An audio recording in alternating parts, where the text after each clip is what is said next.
Good morning, Mr. Speaker. With your leave, I rise to lend my full support to the Appropriation 2021 Bill 2020. Before I get into the meat of my presentation as it relates to the ministries for which I have responsibility, I thought it would be useful if I would put in context the environment in which we are convening Parliament this time around. First, I would wish to express appreciation to the Financial Secretary and her team for what could not have been an easy exercise in terms of budgeting in the face of a pandemic which none of us would have had experiences in dealing with prior, given that the last significant one would have been in 1918, and whose face and shape are still evolving to the point where we cannot accurately determine how long it will last and what will be the state and shape of our world by the time it is under control with the aid of vaccines that are efficacious. However, at the same time, we recognize that we have been put in a position of extreme economic uncertainty. The current recession that we are part of is not unique to St. Kitts and Nevis, but is prevalent the world over. And at the same time, we are cognizant of the fact that it is quite possible that the effects of the pandemic will be with us well into 2022. As a result of that, I consider it prudent in the manner in which the budget has been crafted, in the face of all of these variables, that we move in a cautiously optimistic manner, while at the same time recognizing the need for austerity, the need to be realistic, and the need to be conservative in the projections that we have put forward to this honorable House. And it is because of that why I could not subscribe to the articulations coming from the member for number 6 in terms of what I could consider to be not only unfair, but adverse commentary when none of us are clairvoyant. And under the situation that we are now in, we are trying our best to wrap our arms around something whose characteristics we are still very much uncertain about. So in light of all of these things, that is why I give commendations to the Ministry of Finance, to the FinSec and her team, because it could not have been easy. And in a normal year, the budgeting process is very tedious. There are many times the Ministry of Finance staff will be there until midnight. And then you add a COVID environment on top of that, and they probably took up residence there for several evenings to get us to where we are now. The people of St. Kitts and Nevis, Mr. Speaker, should also consider ourselves very fortunate that to date we have weathered the storm of the socio-economic uncertainty fairly well as it relates to COVID. And I say this in the context of observing the plight of other Caricom member states, such as St. Lucia this past June, where it was difficult for the government to pay wages and salaries to civil servants. I say this in light of the fact that several weeks ago, the government of Antigua themselves would have had challenges in terms of non-payment of pensions to retirees in Antigua. And I say this in light of the fact that if we look further afield to the west and we consider Jamaica, we recognize that COVID is rampant in that territory. And at the same time, the country is also facing a dengue outbreak. So these two things together do not make for a happy domestic situation. So for those reasons and for others, I think we should consider ourselves very grateful. We should also express gratitude to the public health infrastructure, the leadership of that infrastructure that has gotten us to this point thus far in terms of containment of the possible impact that COVID could have created. In particular, I point to the human service being provided by the COVID-19 task force, the medical experts who continue to advise the government on the way forward, the security forces and other frontline workers who have been in the vanguard of leading the charge in terms of our response to the pandemic. It would be remiss of me if I did not single out the Chief Medical Officer, Dr. Hazel Laws, head of the HEOC and Deputy Chair of the Task Force, for her leadership in this regard. I also thank sincerely the National Disaster Coordinator and Chairman of the COVID-19 Task Force, Mr. Abdiel Samuel, for his yeoman service to the entire process, and also Dr. Cameron Wilkinson, the Medical Chief of Staff of JNF General Hospital. The other person it is important for me to extend thanks to is the co-chair of the Disaster Mitigation Council, the Honorable Attorney General. Even though it is not something we would complain about, I can safely tell you, and I am sure the Attorney General would agree, that the decision to take up the offer of appointment by the Prime Minister to head the COVID task force for oversight purposes and at the same time to co-chair the Disaster Mitigation Council has been nothing short of having a second job on top of the ministries that we run. But we have done so out of love of country and out of national service. So, Attorney General, I do sincerely thank you for your leadership in this regard.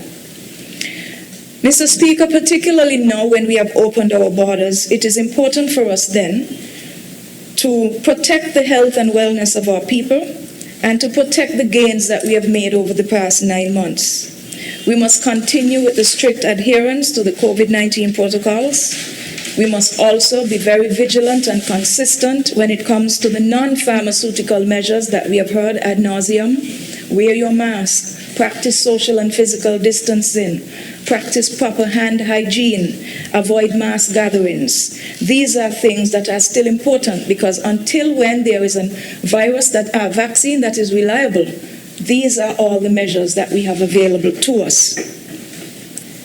We must all come on board. We have heard the expression time and again, from the task force to the Prime Minister, to the man on the street, to the persons who call into the radio programs. And all of society approach is necessary for us to extricate our way out of this pandemic. And we need to echo it repeatedly. The Prime Minister in his own budget address on Tuesday would have echoed similar sentiments. And we have to take these sentiments on board and they have to become part of our new normal. We have been blessed in St. Kitts and Nevis with only having 28 cases, 4 of them still not recovered, but none of them having any serious illnesses, and no persons would have died. That has not been the experience of a lot of our other Caricom member states, even our nearby neighbor Antigua. The dynamic that we are also seeing as a shift now is that even the healthcare workers in the Caricom Basin are now suffering from COVID. And we cannot afford to lose that support system in terms of the COVID-19 infrastructure. Just 2 days ago, I would have read a news article where 2 twin brothers out of Belize would have died from COVID while serving in hospitals in Belize, 24 hours apart from each other. The last death due to COVID in Antigua was a government worker in the hospital system. So this sends a message to us about the need to ensure that when we wear a mask, we do it for ourselves, but we do it for other people. And that when we inundate the healthcare infrastructure by laxity when it comes to COVID, it also impacts on the ability for us to be cared for by the medical professionals if they themselves are also vulnerable and exposed and overburdened, if illness goes on to the point where short staffing becomes the order of the day, as we would have seen in major first world countries like New York, the UK, Germany, etc. Our people need not take for granted the blessings that we've had throughout 2020.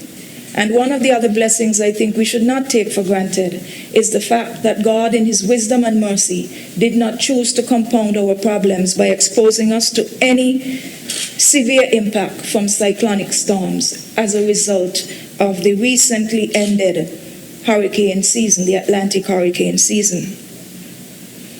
As I get now into the meat of the matter as it relates to the ministries for which I am responsible, I would wish to start with the Ministry of International Trade, Commerce and Consumer Affairs, and to indicate that for 2021, the recurrent expenditure being projected for that ministry is $4,673,747, with a capital expenditure projected at $670,000, for a total allocation of $5,343,7 747, or 7.1% increase over the allocation that would have been approved in this House for 2020. In terms of the subjects under this ministry, they are regional and international trade organizations, World Trade Organization, the European Union, the Free Trade Area of the Americas, Caricom Matters, commerce and domestic trade, industries including the industrial estates, the micro, small and medium enterprise sector under the aegis of the Small Business Development Center within the ministry. And as a point of information, the SBDC has recently replaced what we previously knew as NED, the National Entrepreneurial Development Division within the Ministry of International Trade. The subjects also include import and export control vendors, e-commerce, price control, consumer affairs, the multi-purpose laboratory, and the Bureau of Standards. Before I go further, I think it will be useful if I was in a position to just share briefly the current environment and the work program of these particular areas. But before I do so, I would want to spend a little bit of time putting in context my take on what the current business environment is like, the environment in which we all must operate, and an environment to which the Ministry of International Trade is obligated to respond in order to look after the needs of the stakeholders in the private sector as well as the public sector. Based on recent data from Inland Revenue, we are seeing that on the books there are some 5,013 registered businesses. Of that number, some 160 are registered as manufacturing, and I would have to dare say that the bulk of them would have to be micro producers. 4,303 are invested in the services sectors, and the remaining 550 are documented as operators in the general business and trading sector. The manufacturing sector has proven through the COVID experience to be a resilient sector, much more so than tourism. The enclave or foreign-owned manufacturing sector would have opened up as early as April, once it became apparent that a number of the manufacturing facilities were critical to the fight against COVID-19. Case in point, the unexpected request from the Trump administration to have the American-owned plant API Harrow Server Controls reopen in order to manufacture components that are used in the production of ventilators. We would have also seen a short uptick in terms of production at Cajola Cristado, especially during lockdown periods in the US. That company is in the business of manufacturing traps for the cable TV industry, and with more people being at home and on lockdown, of course, the need and the demand went through the roof in terms of people who wanted new connections for cable and internet in their homes so that they could communicate with the rest of the world. So as a result of that, we would have seen an increase in terms of the need for parts for the traps and the traps themselves as it relates to what Cajola is in the habit of producing for the telecom sector. As a result of the work that would have been done by API Harrow, just on November 26th, I would have been present at a meeting for the Manufacturers Division of the Chamber, where API Harrow was recognized as Manufacturer of the Year in light of COVID and in light of the pivotal role that they would have played in terms of production in tiny little St. Kitts and Nevis to help turn around the bad fortunes of the health sector in the US in order to get ventilators produced in mass numbers. Presently, Mr. Speaker, as it relates to the manufacturing sector, there are some 1,112 workers who have returned to work, with another 156 who remain on furlough, representing 14% of the manufacturing workforce. And this is the reason why I said that the resilience of the sector has proven its place. Before I come off of manufacturing, I should also indicate that our own indigenous manufacturers have fared fairly well. Case in point, Cariburi. In his remarks yesterday, the Minister of Tourism, with responsibility for transport, for number 4, would have indicated that there would be an increase in terms of export business from which SCASPA can generate revenue by virtue of the containers that would be required for processing, for excise, based on the breweries is increasing production for exports. In spite of the pandemic, as of the end of November, the factory was able to pass the 1 million case milestone when it comes to production of their beverages. At the same time, the current production now stands at just over 1 million, and although local sales are down, they are compensating for the uptick in terms of export sales. The 2021 production target is 1.4 million cases, and in order to do this, the factory has already determined that they will have to operate on 3 shifts in order to meet the export demands. Employment as a result of that will be increased from 121 workers to 154 in order to power the continuous 24-hour operation at Carib Brewery. And of course, when that would have been realized, it would be noted that there would have been a 35% increase in production at Carib Brewery as a result of the additional 750,000 cases of beverage that should be exported. So this is good news for the local manufacturing sector, because it is showing us that in spite of what the global statistics are telling us in terms of global trade and what is happening even in the G7 or the G20 countries, as small as St. Kitts and Nevis happens to be, we are still able to remain buoyant in certain sectors, with manufacturing certainly being one of them.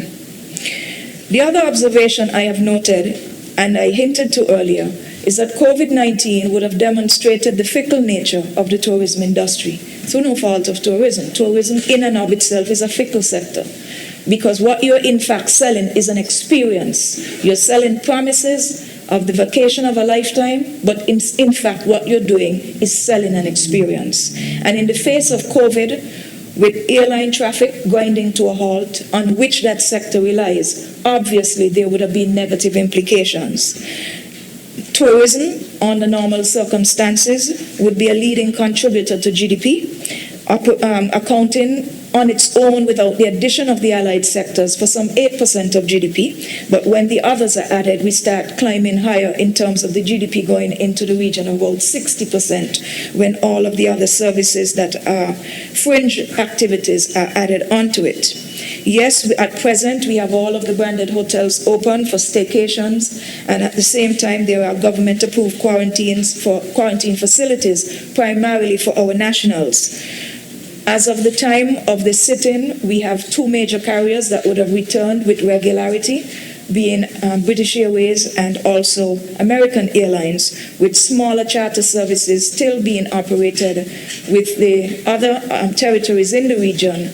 And of course, a number of them are assisting in our own airlift by working out of feeder airports in Antigua, Puerto Rico, Barbados, and so forth.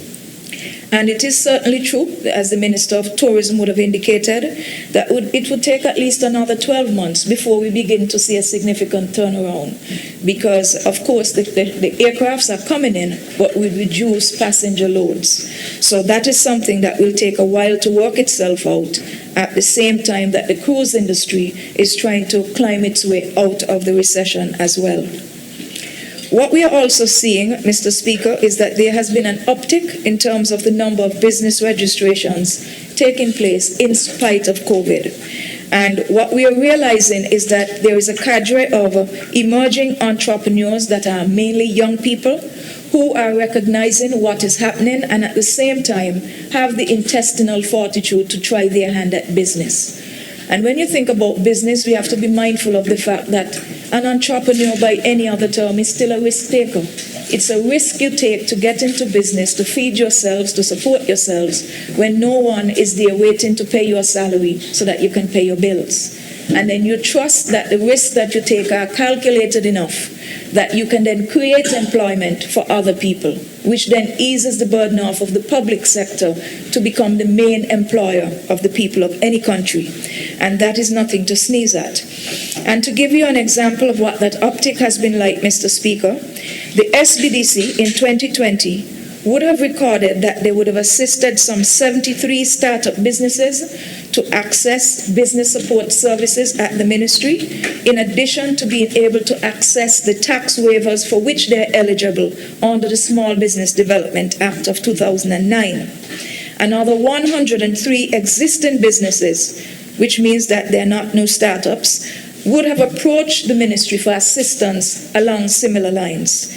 And then 61 enterprises were also assisted apart from that in the creation of their business plans. Now, in a COVID environment, I think that is a tremendous response in terms of our young people wanting to try their hand at business.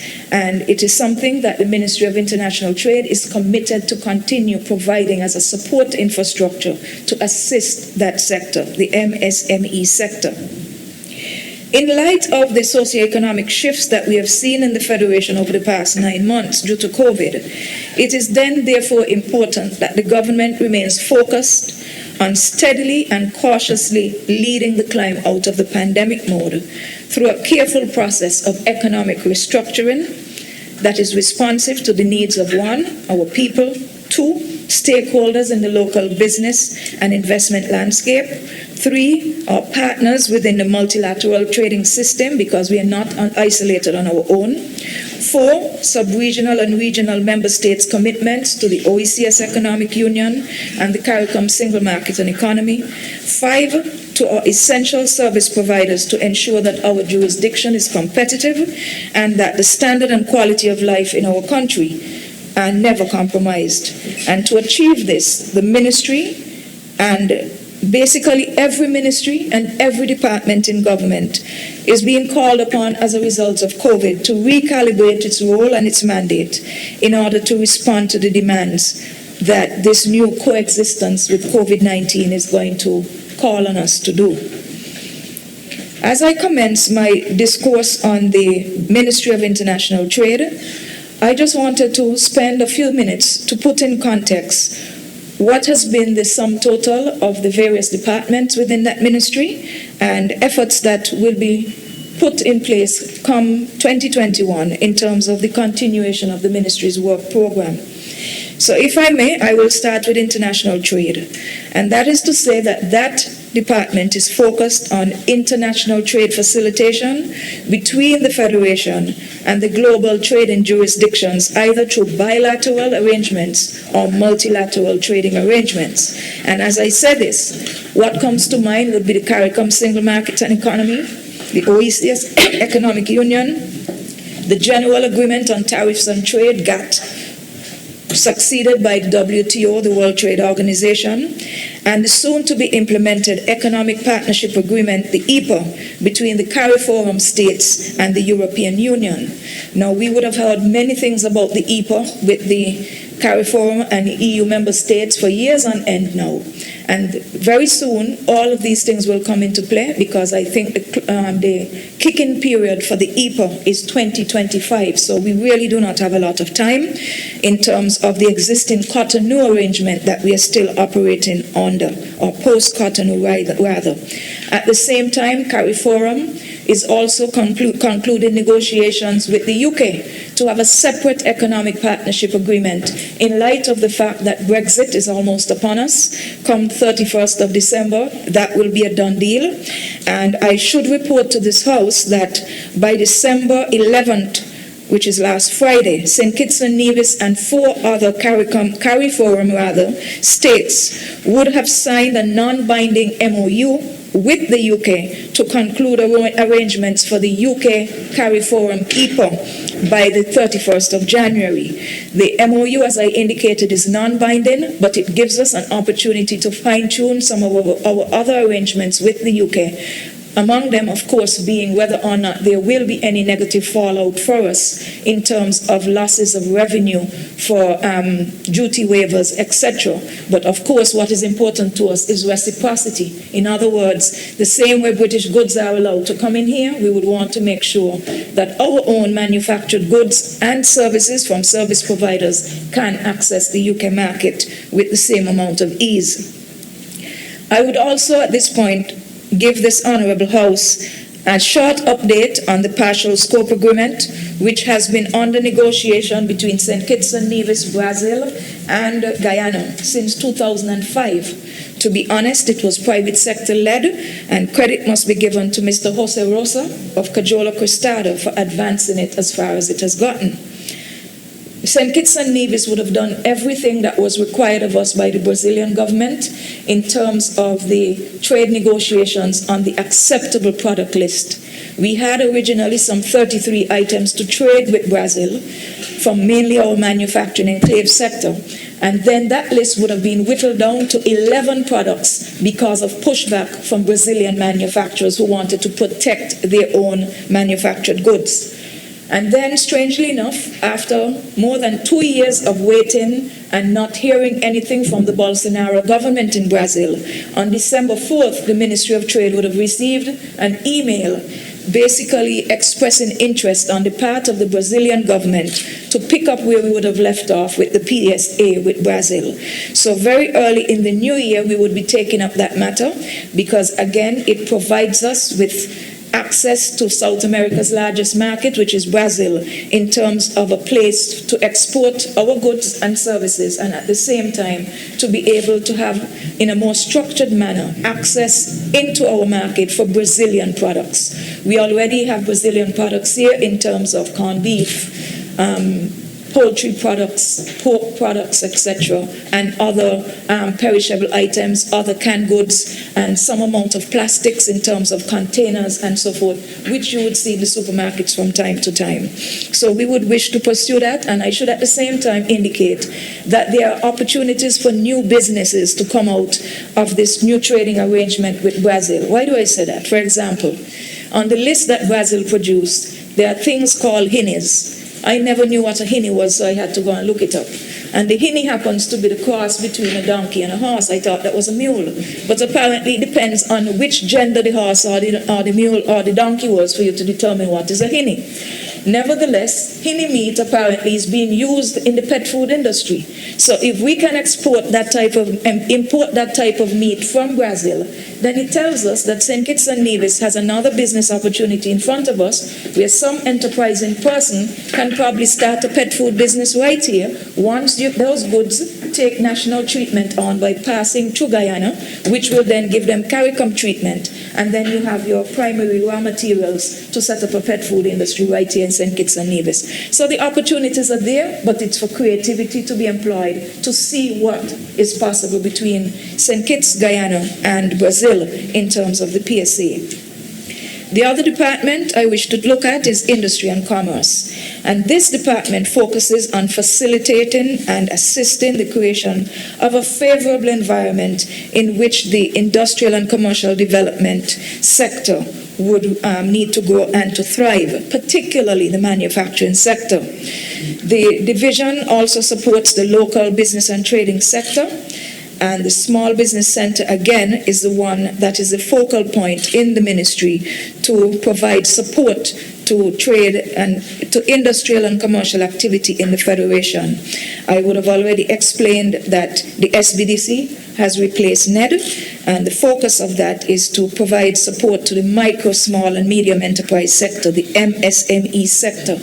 That division, the SBDC, works very closely with what is still called CEDU in Nevis. I think that is still vested in the Development Bank. And in St. Kitts, for those of you with long enough memories, you would recall that before there was NED, there was a sister agency in the Development Bank here referred to as CEDU. But that has since graduated into 2 more iterations, and we are now at the point of the SBDC based on the partnership arrangement that had been struck with the U.S. Chamber of Commerce some time ago and the U.S. Department of Trade. Now, one of the key deliverables for the SBDC in 2020 and 2021 would be the amendments that would be required to the Small Business Development Act. And if I may just indicate that that Small Business Development Act came around in 2009 after about 2 years of lobbying and stakeholder consultations being led by the private sector and financed by the International Labour Organization. The author of the act that we now have is the current Governor General, who at the time would have been a legal counsel to the Chamber of Industry and Commerce. And the act would have provided for businesses to be able to access fiscal incentives in order to give a jump start to the SME sector, especially in light of the recent closure back then of the sugar industry. So the SBDC it by and large operates under the aegis of the provisions relative to the Small Business Development Act. But what we are noticing is that as a result of the uptick in new business registrations and new requests to access fiscal incentives via the Act, we recognize that there are certain areas in which the Act is now proven deficient. For example, there are 9 possible areas that an individual can get assistance under the Act, and none of them includes food and beverage sectors or operators. And the rationale at the time is that because we would have had a hotel aids ordinance back in 2009, which took care of the hotel and restaurant sector, and we would have had a manufacturing ordinance that would have gone back to 1973, 1974, when firms like Electrofab and also Sun Island Clothes would have started operation here in St. Kitts and Nevis. But what we're now realizing is that based on the new types of requests that we're seeing in terms of car rental agencies, food and beverage outlets, and we are also seeing some entrance in terms of the ICT sector, we have to make room for those under the amendments for the Small Business Development Act. In 2021, a major commitment is that of improving the competitiveness of St. Kitts and Nevis as it relates to the doing business ranking of the World Bank. Now, may I say at this juncture that while I have personally and while this government, I have discovered, would have had reservations over time in terms of the way in which the data has been collected for the indices comprising the study, it still tells us that there's a lot of room left for improvement. For example, St. Kitts and Nevis needs to be doing better when it comes to the amount of time it takes to wind up a business, if bankruptcy is a matter, or if business closure is a chosen path by the entrepreneur or partners in the business. The amount of time it takes to set up a business also needs to be improved. What I have noticed as an absence in the last draft doing business ranking, however, is the fact that all of the work that we would have done in terms of the land registry, for which I give the Attorney General heaps of credit in terms of the cadastral survey that had been put in place, etc. None of that is reflected in the doing business study. And that obviously has been a factor in terms of the rating that we would have received. At the same time, I would also indicate that as a result of the most recent reporting coming out of the World Bank on the doing business rating, the report for 2021 is in a state of flux, largely because jurisdictions such as India would have mysteriously jumped 30 places, and when the Prime Minister of India, Mr. Modi, would have asked the World Bank to indicate how this happened, and they couldn't answer, and the kickback from that is that because of the jump by some 30 places on the indices, India is no longer eligible to receive access to concessionary loan funding. So they have become a victim of the increased ranking for which the World Bank cannot explain. And as a result of that, the focal point in the World Bank has offered to resign because obviously there are discrepancies in terms of how the data is collected and how the data is analyzed. Nevertheless, as I indicated, the Ministry of Trade in 2021 will be focused on improving that rating. We were recently advised that Compete Caribbean would be doing some work to support that project in 2021. We look forward to that because if my memory is correct, going back to 2013, 2014, the same Compete Caribbean, as a partner for the CSME, etc., would have started a similar project where the focal point in St. Kitts and Nevis would have been the central bank, and then the project basically fell flat on its face. So we're looking forward to a turnaround in that regard. Now, in terms of the other work that we are planning to do under the SBDC and Industry and Commerce is the setup in 2021 of a pilot business incubator for which space has already been assigned by the Development Bank on the industrial site. And what does this incubator do? The incubator is not a new concept. To be precise, the incubator concept would have been a viable option when our honorable mover of the bill would have been Minister of International Trade many years ago. And at that time, if I recall, the government of Mexico, through the University of Hidalgo, would have offered technical assistance to St. Kitts and Nevis to set up that pilot. And what does that do? The business incubator, in a sense, is a place where small entrepreneurs who cannot afford to have a place of their own can share space in common, share services in common, whether it's meeting room space, secretarial support, admin support. They pay a concessionary figure in terms of rent to cover the utilities, etc., and security. They get all of the support systems that they would require in terms of business facilitation, hand-holding, and they're allowed to stay in that place for up to about 18 months until the business gets big enough that you can move out and then make room for another set of entrepreneurs to come in. So that is something that we're looking forward to very much in the new year, to make that a reality finally.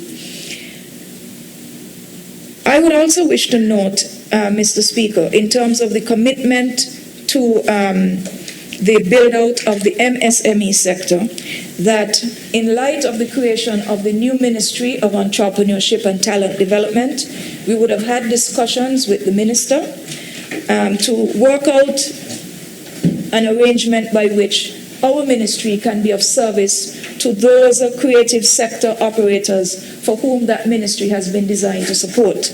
And as a result of that, a desk officer within the Ministry of Trade has already been identified as the focal point to assist those types of creative actors, artists, etc., who may require business support services. So that is already in place so that there be no confusion that the Ministry of Entrepreneurship and Talent Development is intended to duplicate the efforts already articulated by instrument for the Ministry of International Trade.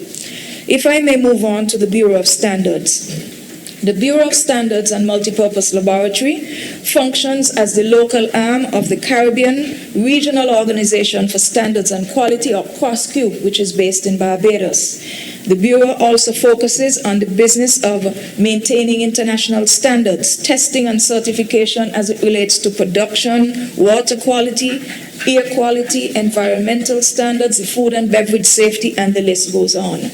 Yesterday, when the Minister of Agriculture would have spoken and he referred to the issues up at the fisheries as it relates to fish poisoning, it would have been the Bureau of Standards who would have had to take the samples and get them sent to a lab in New Jersey to make the final determination in terms of the presence of lead, mercury, and cadmium that would have been found in that particular shipment of fish, which was not native to our waters. So that gives you an idea of what the Bureau does. The Bureau is part of a larger scale project that started already in 2020 under the 11th European Development Fund in terms of rebuilding and restructuring all of the labs at the Bureau located at Lagreet.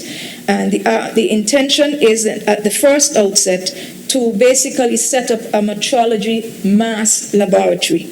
And later on would come a trade laboratory, which will then provide support to manufacturers in the food and beverage sector so that you can get your products tested properly with the nutritional facts, etc., working very closely with the Ministry of Health in terms of all of the work that we would want to see done as it relates to labeling and content in terms of sugars, fats, salts, etc. So that is a project that is coming on stream shortly, and it is coming to the point that when we would have completed that, we would then get international accreditation for the laboratory at Lagreet to be able to meet international standards. In 2021, by extension, we will be working with several firms in St. Kitts and Nevis in terms of their ISO certification, and I think one of the first that will be part of that process for ISO 9001 is Caribbean Brewery. Now, I say this to say that this is not the first time that a firm in St. Kitts and Nevis would have qualified for ISO standards. Cajola Cristada achieved that on their own about 2012, 2011, at great cost to them.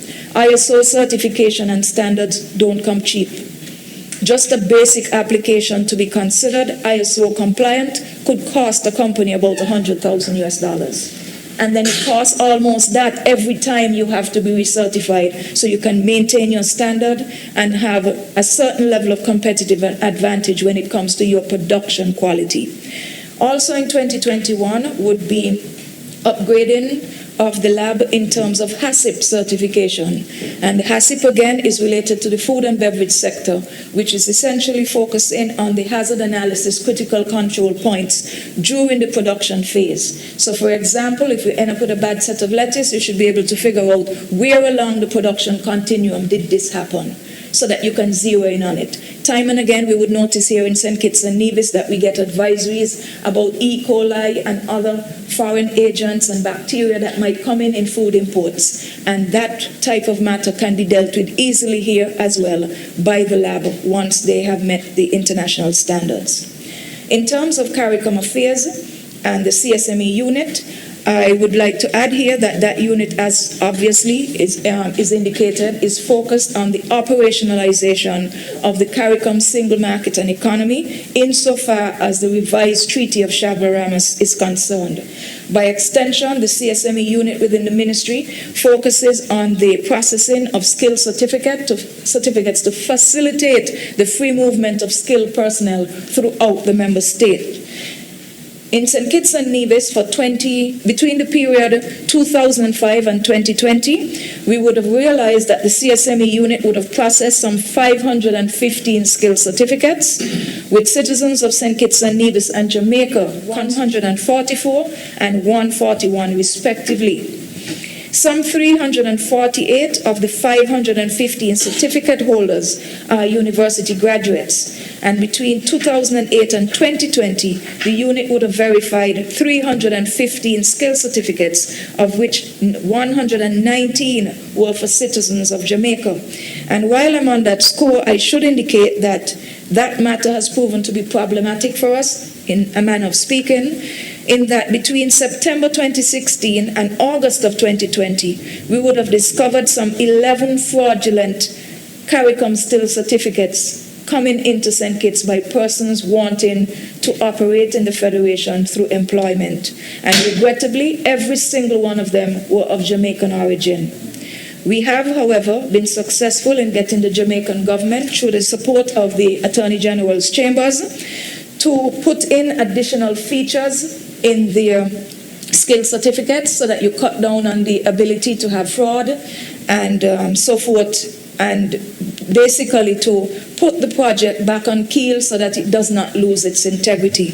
So the Jamaican government has committed itself to ensuring that the new security features are maintained in every single skill certificate that they issue, because in this day and age where you have all types of software that you can create virtually anything using desktop publishing, Snagit software, whatever it is quite possible to replicate something like that. And if you're not looking closely, you would recognize that you definitely were taken in by what is otherwise a fraudulent document. While I'm on the matter to do with CARICOM, I will also give a brief update on the matter of the Belize case against St. Kitts and Nevis. I think it was in Parliament in September, I would have reported to the House that Belize had brought a case against St. Kitts and Nevis and Trinidad and Tobago in terms of the importation of brown sugar. We were being accused of not applying the common external tariff that would apply to non-CARICOM produced sugar at the rate of 40%. The matter was investigated, and it was discovered that in 2014, a decision had been taken by this government to do away with the 40% CET. So the sugar had been allowed to come into the Federation through reasons unknown to this particular administration. And as a result of that, the 40% had not been paid. It seemed to have coincided with the closure of the supply office in St. Kitts and Nevis, which was a requirement of the WTO because government no longer needed to be in the business of procurement when it came to staple foods such as flour, milk, rice, sugar, etc. So it appears that it might have been a knock-on effect and decision that was taken then. To cut a long story short, essentially, the Ministry of Legal Affairs and Justice would have had to intervene on behalf of the jurisdiction. So we have now written to the government of Belize to take the matter out of the CCJ and end it amicably. As of about a week and a half ago, the Customs and Excise Department did reapply the 40% CET to all imports of sugar that come from non-Caricom sources, so that matter has been addressed. I think the most recent communication from the AG's chambers would have been just 48 hours ago in terms of agreeing to a set of terms of reference as to how we will move forward in terms of having a monitoring mechanism in place to ensure that that doesn't happen going forward. I should also indicate that St. Kitts and Nevis did not join with Trinidad and Tobago to file a joint response. So the government of Trinidad on its own would be negotiating its own way out of the suit against them from Belize.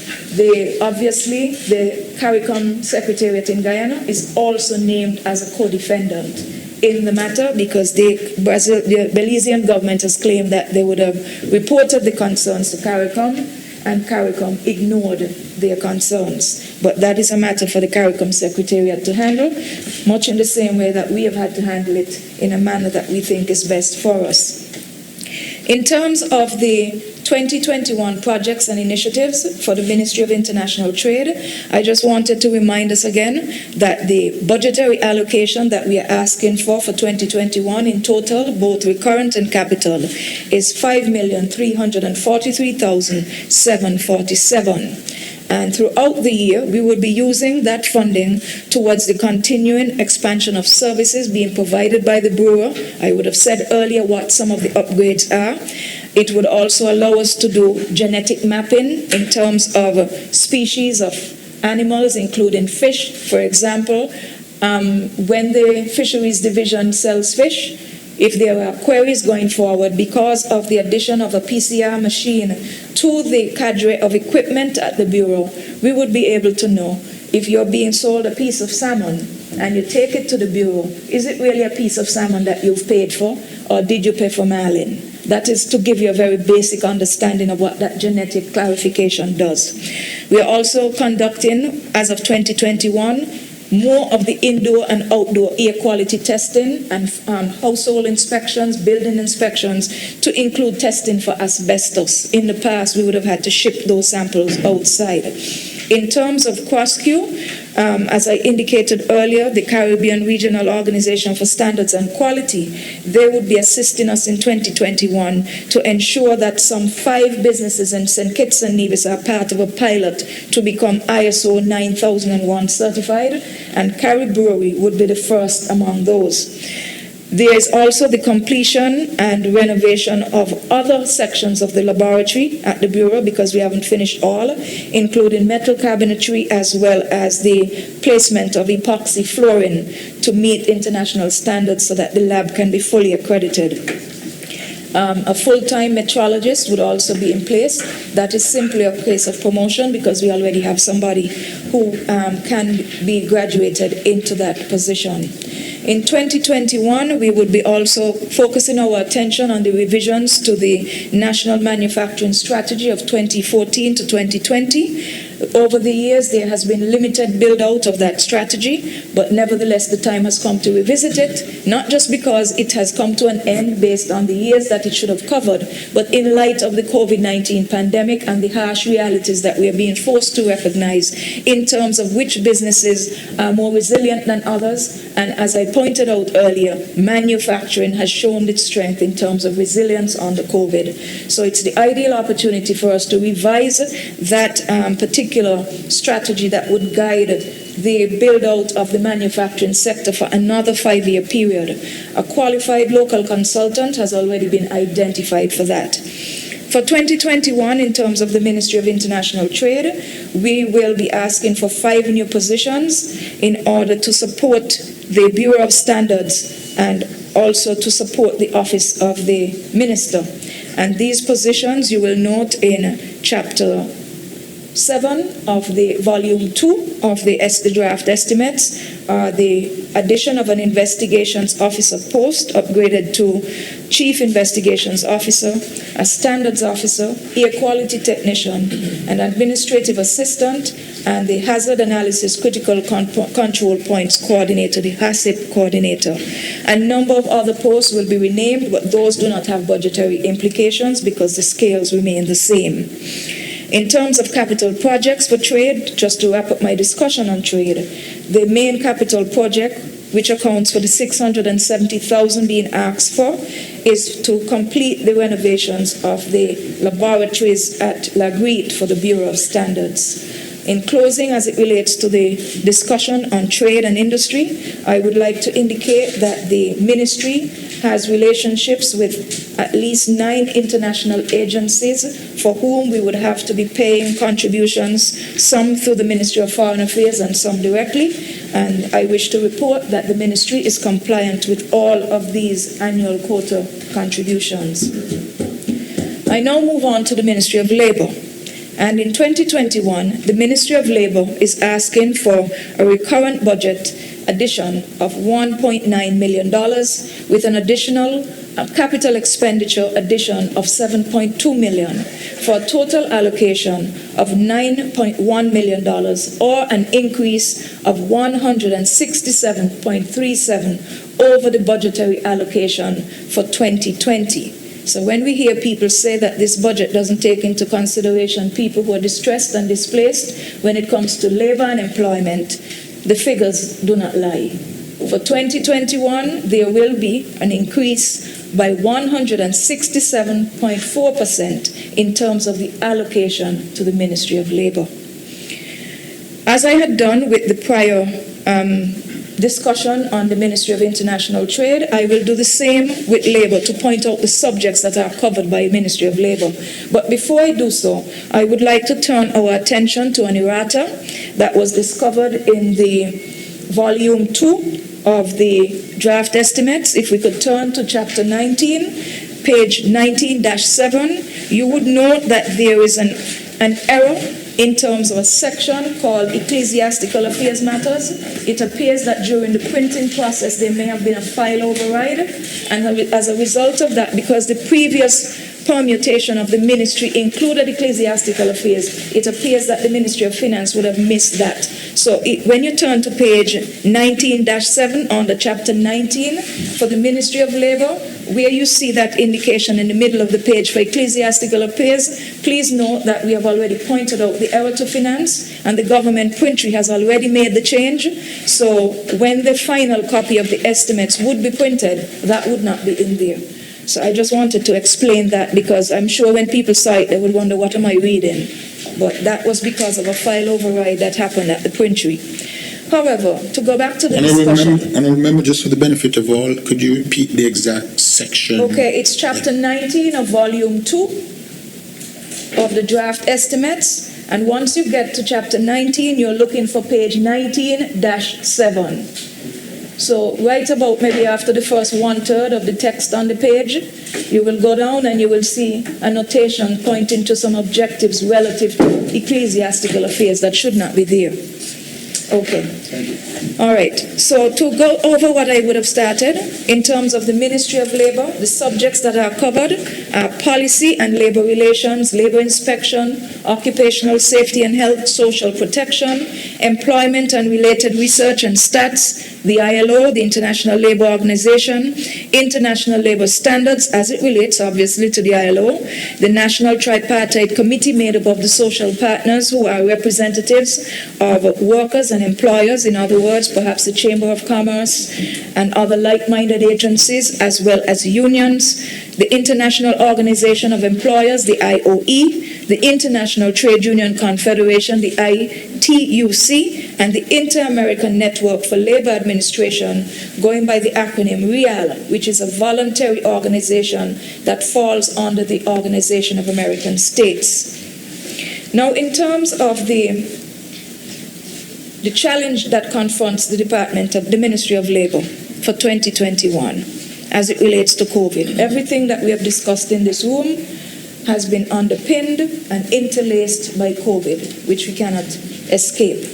And what we are seeing in terms of the global employment sector, and thankfully not much of it is happening here, is that there are trends that indicate that the pandemic has accelerated, in the words of the ILO, the future of work. The future of work, meaning that had it not been for the pandemic, you would have seen a build-out in terms of the traditional understanding of how we view employment, in terms of the influence and the pervasive nature of ICTs in labor matters. You saw the bulk of it coming out in terms of the lockdowns, with people having to work remotely, having to depend more on ICTs, having to rely on digitization, and at the same time, online work. So in essence, the ILO, and we knew it already without them saying it, would have posited that the future of work is now upon us because of COVID-19. As a result of that, COVID has had, I would not say a deleterious, but a considerable negative impact on the world of work globally. We saw it here even in St. Kitts and Nevis by the fact that we have had so many claims in terms of severance, which I will come to later on in a bit. But what we are seeing here, according to the ILO's prediction, is that economic recovery will be slow and it will be uncertain. I think the Honourable Member for Number 5 made that very clear yesterday in all of his inputs as it relates to the budget, as he cited sources from the OECS, the Central Bank, and others. At the same time, we are also recognizing, as noted in the Honourable Mover of the bill during his budget address, that the sectors most affected by the pandemic in terms of employment are women and young people. And to that, the ILO has added working mothers, that they will be the hardest hit demographic group in terms of labor market losses due to reduced working hours. On this score, the ILO is predicting that during the first quarter, or the assessing of 2020, the global labor income losses would have amounted to some 10.7%, or US $3.5 trillion, which equates to some 5.5% of global GDP. I will repeat that statistic. The ILO is positing that for the first quarter 2020 alone, the world would have seen global labor income losses amounting to some 10.7%, or US $3.5 trillion, which equates to some 5.5% of global GDP. That is significant. The pandemic has also forced us to see the need for economic stimulus packages to mitigate the labor market disruptions. St. Kitts and Nevis was not left out in that process. To our credit, this government has put at least $120 million stimulus into the hands of people who would have been displaced as a result of COVID-19. And of course, Social Security would have played its own part as being a socially responsible organization in terms of responding to people who are hurting at a difficult time. If these types of support systems are not in place, then more and more people will fall through the cracks, the poverty rates will improve, and at the same time, who we consider to be the working poor will become an even greater demographic. So these are matters for which we have to keep our eyes peeled in terms of understanding the vulnerabilities of certain groups and be able to respond accordingly. However, what the ILO is indicating here is that in spite of the stimulus packages that global jurisdictions would have put on the table to ease the burden and the suffering of persons, they are seeing that there's an estimated gap in terms of stimulus, economic stimulus, of some US $982 billion. So there is still a gap of $982 billion left to be filled. And in terms of low income and lower middle income countries, the gap is valued at US $45 billion when it comes to low income countries and US $937 billion when it comes to lower middle income countries. We have also witnessed, as a result of COVID-19, supply chain disruptions. Case in point is the example I gave earlier of API Harrow being requested by the Trump administration to produce parts needed for ventilators. If there was not a supply point interruption, there would be no need for that, but that is obviously the case. We are seeing an increased likelihood in the global market as it relates to employment in terms of displaced workers seeking more work to survive in the informal trading sector. And what do I mean by the informal trading sector? It means that you get a job under the table. You take a job, maybe it's day work, You don't pay any social security, the employer doesn't pay anything for you, but you take it because you're desperate. But then it means that you have no social protection if anything happens to you. You can't claim social security, you can't go and complain to the Labor Department for having adverse working conditions, because you too are breaking the law, along with your employer who has provided you with informal work. But we are seeing globally, especially in third world jurisdictions, a lot of that taking place just out of the sheer need to survive from day to day. Because most of these people are not paid wages that take them into a week or a month. They are paid job work or day work. So that is what the ILO is referring to here. We are also seeing, as a result, that persons without the necessary skill sets and opportunities will find themselves under the new COVID environment to be left out and unable to access these opportunities because they cannot make the digital transitions that are required. And if we are not careful, they will be left behind or reduced to poverty.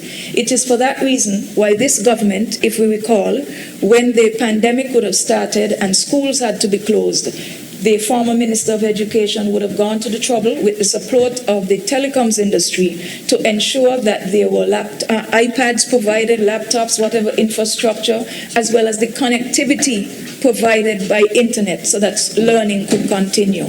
So that is what they mean by that. When these gaps are not filled, people lose out on opportunities because they are left behind in the absence of a digital transformation of a world in which they're still living in an analog mindset then.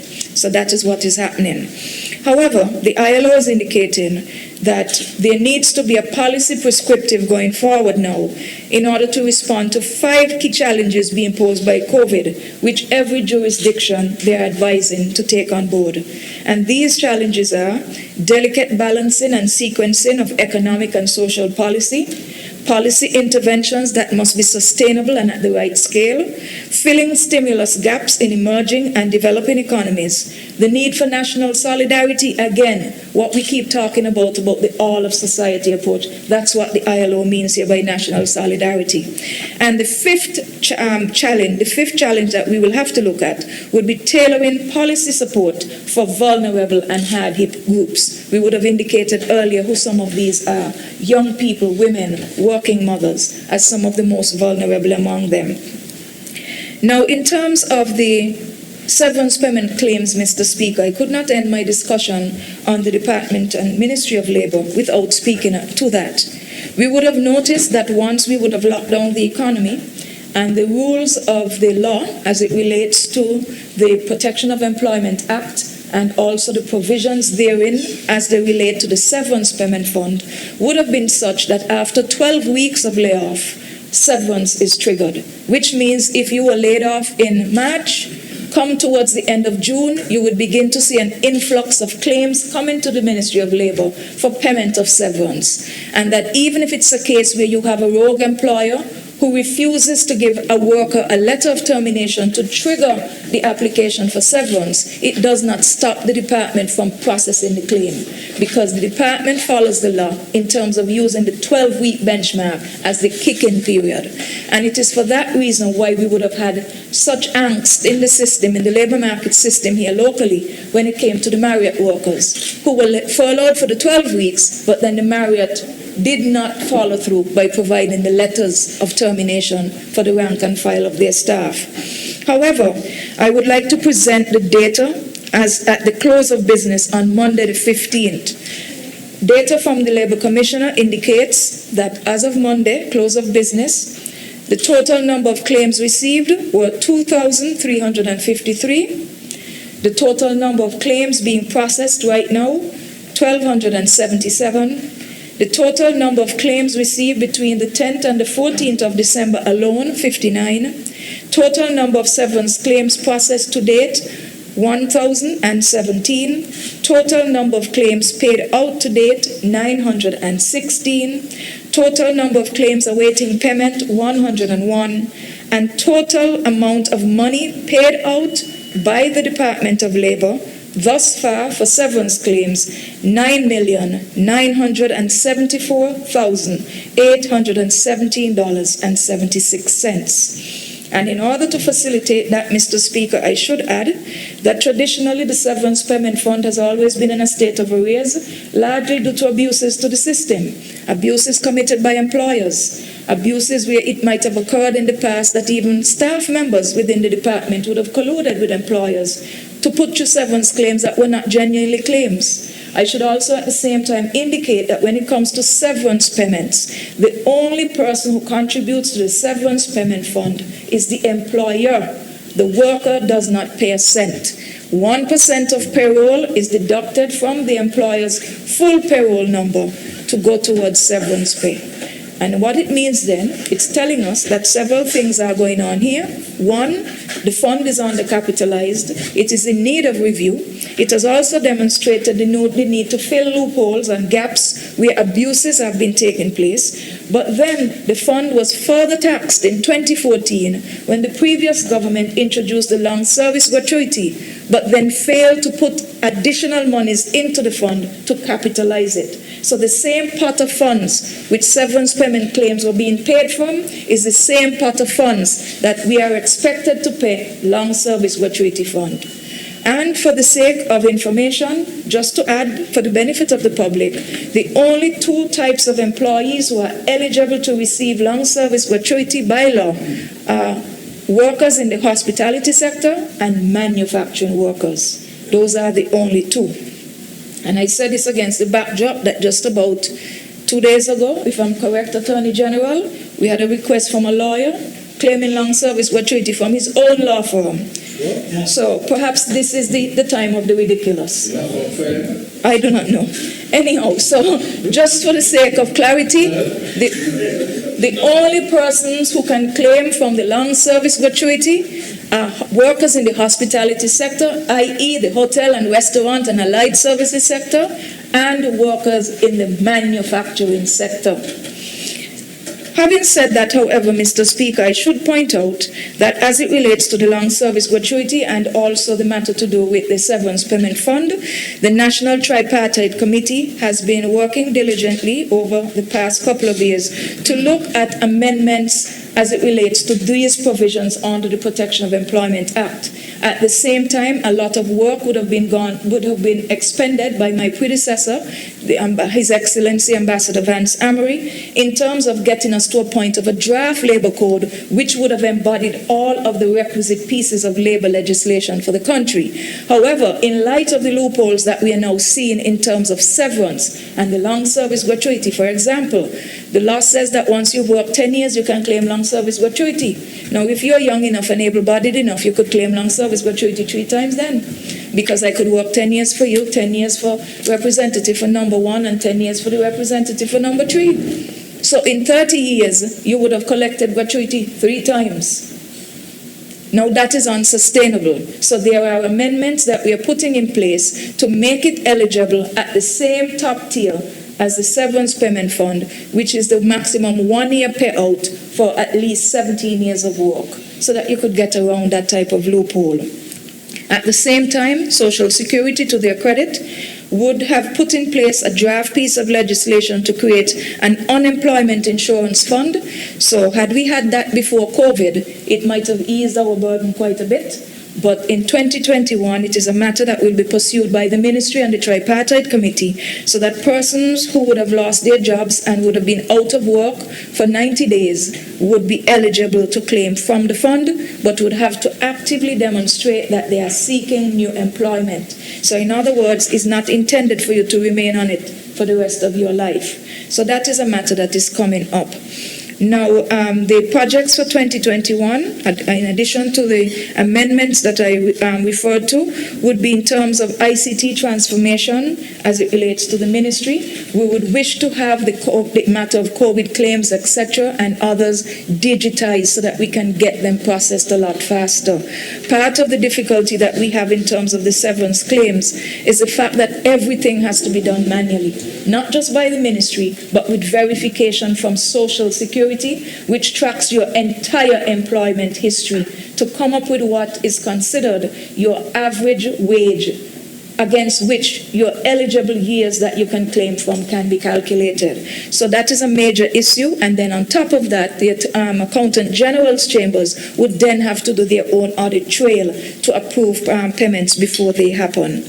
So that is also a matter that we are looking forward to, in addition to working with His Excellency Vance Amry and also Ambassador Hull in 2021 in terms of the public sector transformation program, whereby we are moving towards a performance and productivity-based pay system and moving away from the traditional colonial increment-based system of remuneration in the public sector.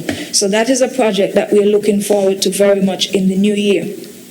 There are no new HR provisions being sought by the ministry.